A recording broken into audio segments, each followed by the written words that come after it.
Now let's dive into the topic at hand. Who is the Antichrist? What does the Bible say about him? But before we delve into the verses, let me ask you this.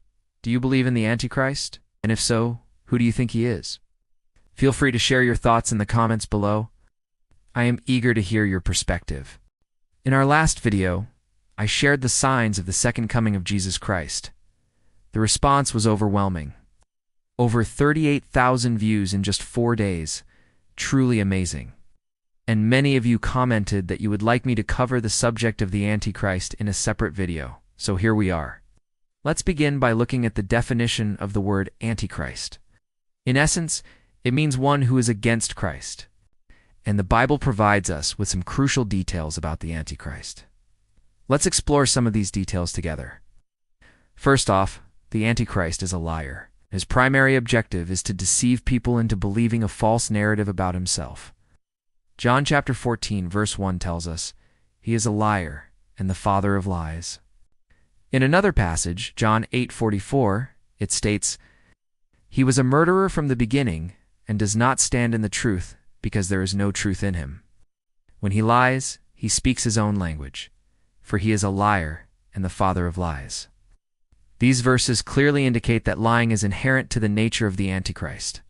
His deception goes even further. He is able to perform convincing miracles that deceive people into following him. Revelation 13:14 says, "And he performs great signs, even causing fire to come down from heaven to the earth, in full view of the people." But here's a crucial point to remember. Not everyone who claims to be Christ is necessarily the Antichrist. Antichrist could be translated as Antichrist, or against Christ. The Bible warns us that there will be many false prophets during the last days. Matthew 24:11 says, "And many false prophets have risen, leading many astray." So how can we distinguish between a false prophet and the true Antichrist? The main difference lies in their ultimate allegiance. False prophets may deceive people, but their allegiance is not ultimately to Satan. The Antichrist, on the other hand, is the ultimate deceiver, who will lead humanity astray through deception and miracles.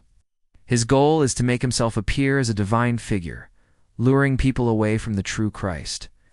Interestingly, the word Antichrist appears only 5 times in the New Testament. The term Antichrist serves as a title rather than a proper name.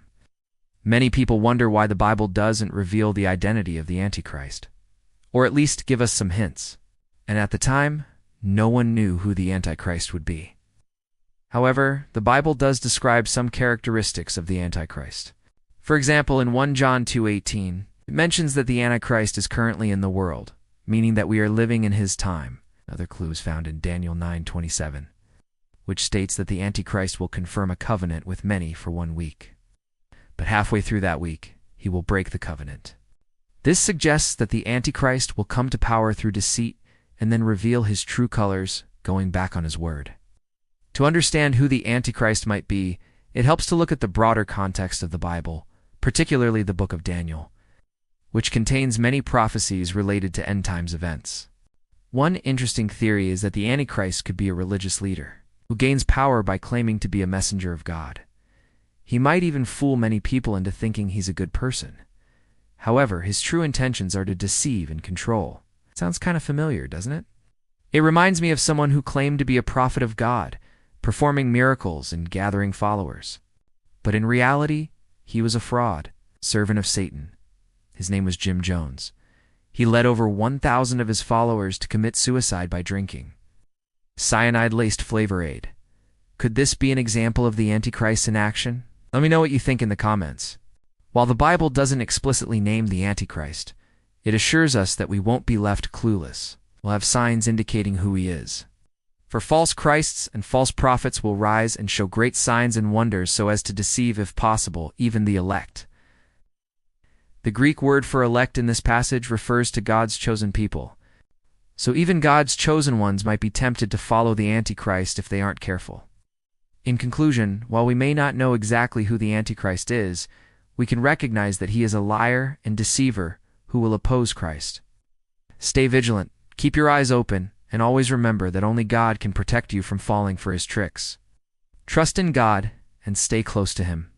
Thank you for watching. If you enjoyed this video, don't forget to show your support. I would love to hear your thoughts and any insights you might have. Keep an eye out for more biblical teachings, and I'll see you soon.